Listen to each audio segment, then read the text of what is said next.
उत्तर प्रदेश से समाजवादी पार्टी ने राज्यसभा के लिए 3 नामों का ऐलान कर दिया है। 3 में से एक नाम जिस पर सबसे ज्यादा चर्चा हो रही है वो है जाने माने वकील कपिल सिब्बल की। सिब्बल ने कांग्रेस का हाथ छोड़कर साइकिल का हैंडल थाम लिया और सपा के समर्थन से निर्दलीय प्रत्याशी के तौर पर राज्यसभा के लिए अपनी उम्मीदवारी ठोक दी। कांग्रेस के साथ की गई 30 से 31 साल की राजनीति को छोड़ देना सिब्बल के लिए आसान भी नहीं रहा।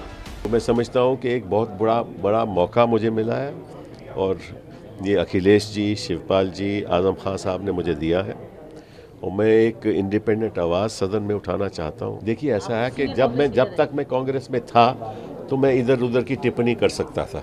अब मैं कांग्रेस में नहीं हूं, ठीक है ना, तो मैं कांग्रेस के बारे में कुछ नहीं कहूँगा। किसी के साथ संबंध रहे 30-31 साल, ठीक है ना, तो संबंध छोड़ना कोई आसान काम नहीं होता।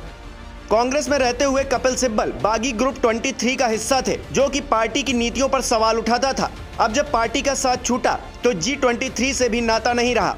सिब्बल के सपा के साथ आकर खड़े होने के पीछे की रणनीति अखिलेश यादव की रही। कैसे? तो हुआ कुछ यूं कि कपिल सिब्बल ने आजम खान को 27 महीने बाद जेल से बाहर निकालने में बड़ी भूमिका निभाई। कोर्ट में आजम के पक्ष में पैरवी करने वाले सिब्बल को सपा अपनी तरफ से खड़ा किए जाने का दावा कर रही है। वहीं आजम खान अब तक पार्टी से नाराज चल रहे थे और फरवरी 2020 में जेल जाने के बाद से उनके खेमे में ये आवाजें उठती रही हैं कि अखिलेश यादव की तरफ से आजम की कोई सुध नहीं ली जा रही है।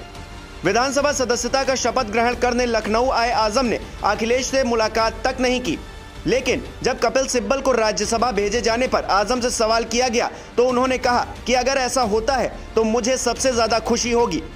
ऐसे में अखिलेश यादव ने सपा की तरफ से सबसे पहले कपिल सिब्बल का नामांकन कराकर एक तरह से आजम खान को सबसे बड़ी खुशी देने की कोशिश की है। कपिल सिब्बल जी वरिष्ठ अधिवक्ता रहे हैं, देश के जाने माने केसेस उन्होंने लड़े हैं। वो लोकसभा में रहे हों, राज्यसभा में रहे हों, उन्होंने बात को अच्छी तरह रखा है ढंग से।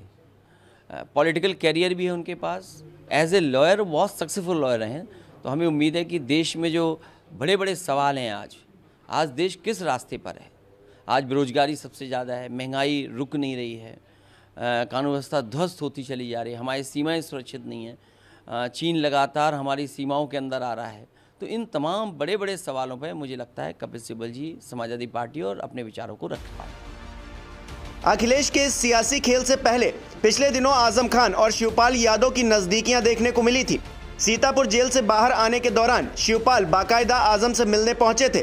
इस मुलाकात के अखिलेश के लिए विपरीत मायने निकाले जा रहे थे, क्योंकि शिवपाल चुनाव के बाद से ही अखिलेश से नाराज हैं और आजम खान तो अपनी नजरअंदाजगी को लेकर हैं ही।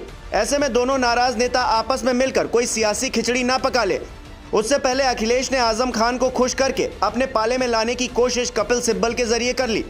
वहीं कपिल सिब्बल ने समाजवादी पार्टी के समर्थन से राज्यसभा उम्मीदवार बनने के बाद अखिलेश यादव के साथ साथ आजम खान को भी शुक्रिया कहा। ऐसे में समझना मुश्किल नहीं है कि सिब्बल आने वाले दिनों में दोनों नेताओं को एक पाले में लाने का प्रयास करेंगे, जिससे पार्टी में हो रहा बिखराव खत्म हो सकेगा। अखिलेश जानते हैं कि शिवपाल अकेले समाजवादी पार्टी को ज्यादा नुकसान नहीं पहुंचा सकते, भले ही वे मुलायम सिंह यादव के कितने भी करीबी क्यों ना रहे हों, और शिवपाल का शक्ति परीक्षण पहले भी हो चुका है। हालांकि अखिलेश ये जरूर समझ रहे थे कि अगर शिवपाल को आजम खान का साथ मिल गया तो उनके सामने समस्याओं का पहाड़ जरूर खड़ा हो जाएगा। बहरहाल समाजवादी पार्टी ने सिब्बल के अलावा जावेद अली खान को भी पार्टी का उम्मीदवार बनाया है। जावेद अली खान 2014 से 2020 तक समाजवादी पार्टी की तरफ से राज्यसभा सांसद रह चुके हैं, लिहाजा ये उनका दूसरा कार्यकाल होगा। 2020 में पार्टी के सदस्यों की संख्या कम थी, इसलिए जावेद अली हाशिए पर चले गए थे, लेकिन अब 111 सदस्यों वाली समाजवादी पार्टी और 125 सदस्यों वाले समाजवादी गठबंधन के पास 3 राज्यसभा सदस्यों को भेजने का अधिकार है। तो फिर जावेद अली खान का नाम उभर कर सामने आ गया। जावेद अली सपा महासचिव प्रोफेसर राम गोपाल यादव और संरक्षक मुलायम सिंह यादव के करीबी नेताओं में से एक रहे हैं। जानकारी ये है कि अखिलेश ने जब कपिल सिब्बल को राज्यसभा भेजने का फैसला किया तो राम गोपाल यादव नाराज हो गए। वो सिब्बल के नाम पर तैयार नहीं हो रहे थे। ऐसे में उन्हें मनाने के लिए अखिलेश ने जावेद अली के नाम को आगे कर दिया। अपने करीबी का नाम आगे आते देख राम गोपाल संतुष्ट हो गए और अखिलेश ने परिवार में एक और फूट होने से बचा ली। राज्यसभा के लिए तीसरा नाम है डिंपल यादव का, और ऐसा इसलिए क्योंकि अखिलेश दिल्ली में अपनी पकड़ कमजोर नहीं करना चाहते। अखिलेश ने 2019 के आम चुनाव में आजमगढ़ से जीत हासिल की थी, लेकिन यूपी चुनाव 2022 में वो मैनपुरी के करहल विधानसभा सीट से खड़े हुए और जीते, जिसके बाद उन्होंने लोकसभा की सीट छोड़ दी। माना जा रहा था कि अखिलेश डिंपल को वहां से चुनावी मैदान में उतार सकते हैं, लेकिन अब उन्होंने दिल्ली की राजनीति में अपनी पकड़ मजबूत करने के लिए पत्नी को सेफ रास्ते यानी कि राज्यसभा के रास्ते दिल्ली भेजने का फैसला किया है। ऐसे में अब अखिलेश डिंपल के जरिए दिल्ली की राजनीतिक हलचल पर भी नजर रख पाएंगे।